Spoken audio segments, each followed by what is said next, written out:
only care, and of course, the Prime Minister of England, you can only get a ceasefire when oil is being impeded. Human lives, Yeah. 20,000 people and counting, nah.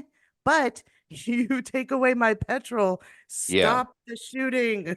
Yeah, no, you're right about that, and certainly it's going to be taken way more seriously.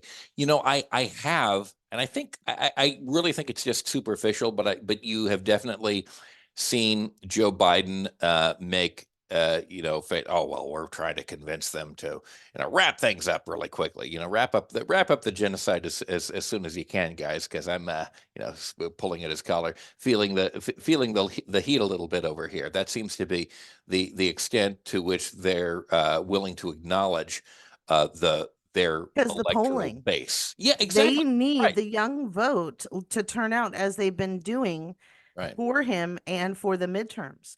And right. right now, the young people, rightfully so, see this generation has no loyalty. Hmm. They want fairness Right, and they are committed to creating a better world yeah, and stripping away the old to the extent that right, they are saying they don't want to come out and vote. yeah, And so if they don't come out and vote, we're right, not going to, well, we're going to get Project 2025. And please right, don't, please. So, yes, this is important to get out and vote right. because what we're talking about, because of the insurrection, because of what Colorado's doing. And there are 16 other states who are like, oh, Colorado looking pretty good. I think I might Yeah. want to do that too. Yes. And here's my great fear, with the Biden administration, and this has to do with this goes across multiple administrations. It really does, and it also has, I think, in part to do with the fact that Joe Biden, as a creature of the establishment, has just been so cozy with the Israeli state over the course of the years, and it's distressing to me that they may well make the calculus in their minds. Well, we might lose the election, but it's important to support Israel, and that's insane to me. That they would be willing to risk the loss of democracy and the ensconcement of authoritarianism in the United States because of the relationship to an authoritarian regime that they want to preserve because they view that as more fundamentally important to me, and that scares the bejesus out of me. And I still think there's Yeah. a chance that maybe we could get someone like a Gretchen Whitmer in there who if there's enough pressure applied, and I see the emotion and drive and outrage that the disaster in Gaza has fostered among the base of the Democratic Party. And I think to myself, well, maybe there's a chance that he will drop out or be pressured to, and somebody else, almost anyone else, to be put in there as an alternative, because I think I really think that looking at the polling right now and seeing like how close it is between him and Trump, if it were almost anyone else on either side, that it would be like a walk away. I think like almost anyone except Joe Biden would just like would be a mile further out beyond Trump. I also think, unfortunately, that if it were anybody besides Trump, they would be significantly leading Joe Biden, because I think both of these candidates just have tremendous problems. So I'm hopeful. I'm hopeful is the bottom line, because I see that people are responding with their humanity. And that has the effect, I think, of cutting through a lot of bullshit. And I suppose in this holiday season, that is one of the things that gives me cause for hope.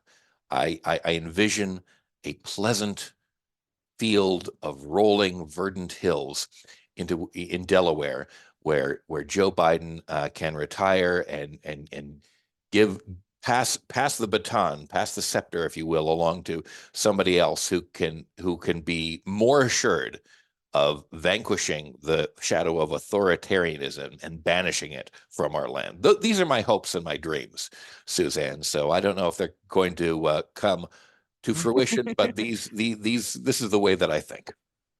I I absolutely would love it if we had a younger president. I would love it if we had younger people involved in our government, people Yes. who are in their 40s and Yeah. 50, early 50s, people who Well, are just that's coming certainly the out decade of, where you and I start to think first. because, yes, I'm 46 and I'm starting to think about adult things and Yeah. how my younger years have brought me to where I am, Yeah. and things I could have done differently, and the ways I have thought in the last couple of decades. And so I am in a place in my life where I am ready to make change. We Yeah. need those kind of people who are at the place in their life where their kids are older or their kids have just left the house Yeah. and they're starting a new life and they're looking back at their own and they're wondering what their legacy is going to be. And they only have a short amount of time to fix that or keep the track. Yeah. And that is the kind of inspiring place in your life where you are rife for government, especially political service and public service. I really want to stress that it's a public servant job Yeah. that you are taking because you want to serve the public. Yeah. So It, you it want should to not be make a your vehicle for the community. advancement of your own career or the obtaining of lobbyist jobs later in life.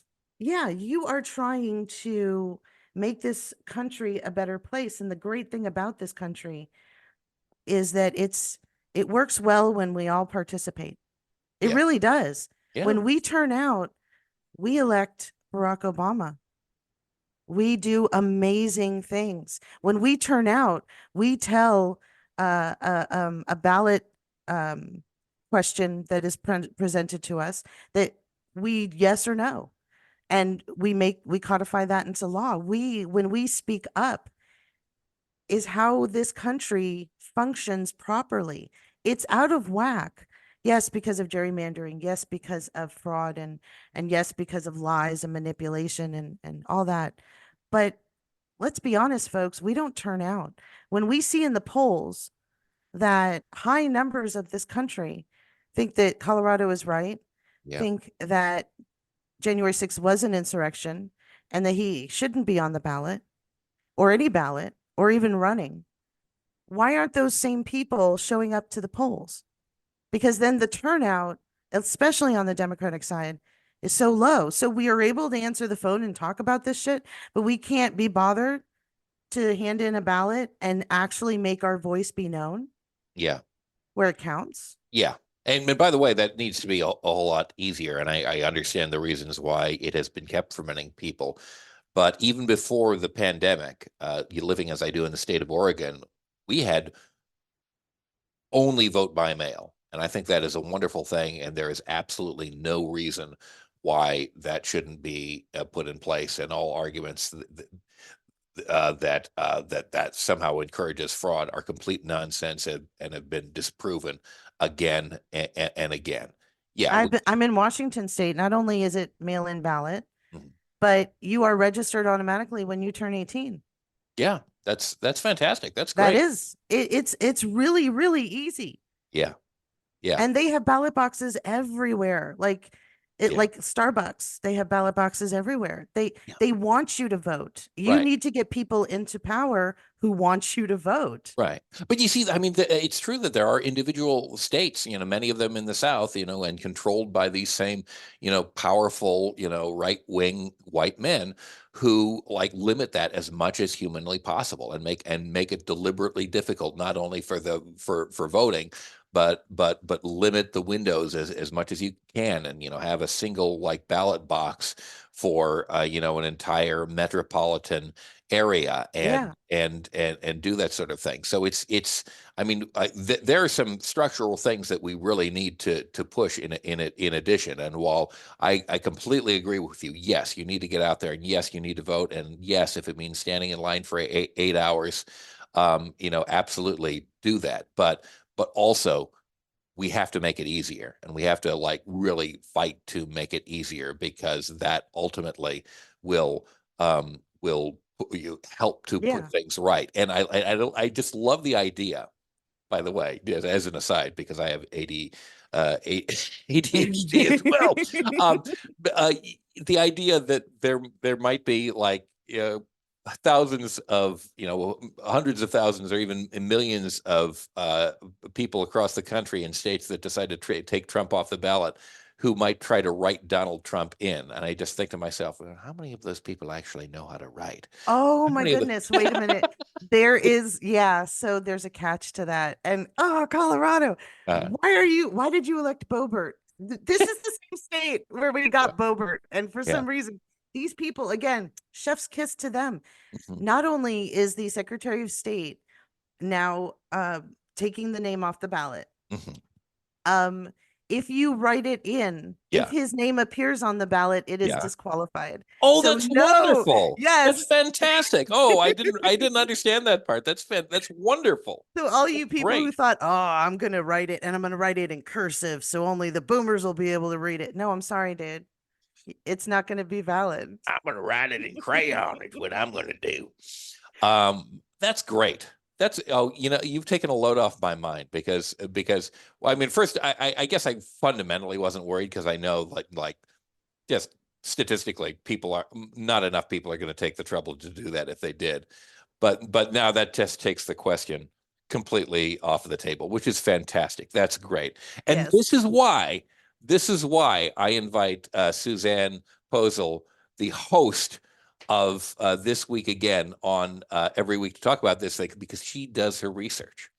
And she knows the details of these things. And by the It may be told in a funny way and it may be sarcastic and maybe a little dark, but I promise you it's true. I way, promise you. that's good. By the way, there's one thing that I have to bring up, and I'm going to go into more depth on this on a separate podcast. But I do want to get your opinion because it is the holiday season, and we enjoy watching holiday movies. And I saw in the New York Times a story with this headline: Just how rich were the McAllisters in Home Alone? And this is something that I have thought about for a long time. And I love the story because they come up with numbers from the Bureau of Labor, Mhm. and all sorts of things. But I thought to myself, yeah, well, like, and this speaks to a broad range of things in television and movies.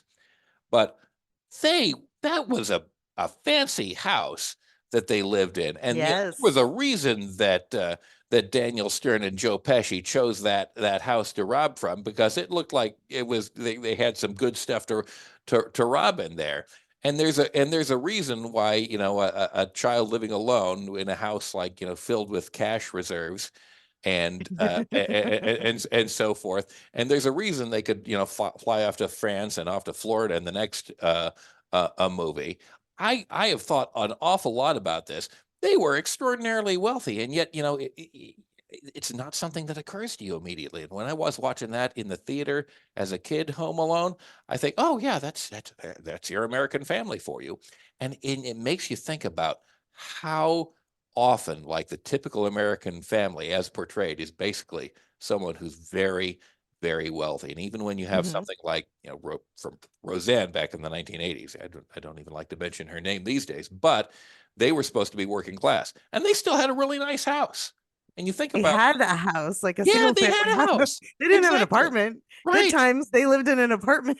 Yeah, there you go. Well, you In see, the projects. It was yeah, realistic. Yeah. No, exactly. I maybe it's I don't know.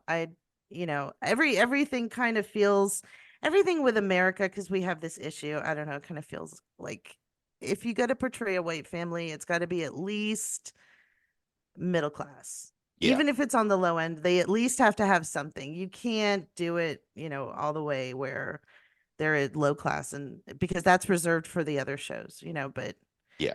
I don't know. But then family matters, so maybe I'm full of it. I don't know. Well, But the yeah, McAllisters, I I yeah. I remember when I was a kid, Mhm. I was just I don't know. It was the 80s and my parents got married in the 70s and Mm. we had a brand new townhome that they had purchased Right. and we had two cars and we went to I grew up in Florida. Hmm. So we went to Orlando and every year to Disney World Right. every year. Mhm. So the McAllister is doing all of that, and my house wasn't as extravagant as that, but it was a brand new house and in a brand Right. new Well, area you and all were that you stuff. were going to Florida. You weren't flying from what, Yes, but I Chicago did or go vacation at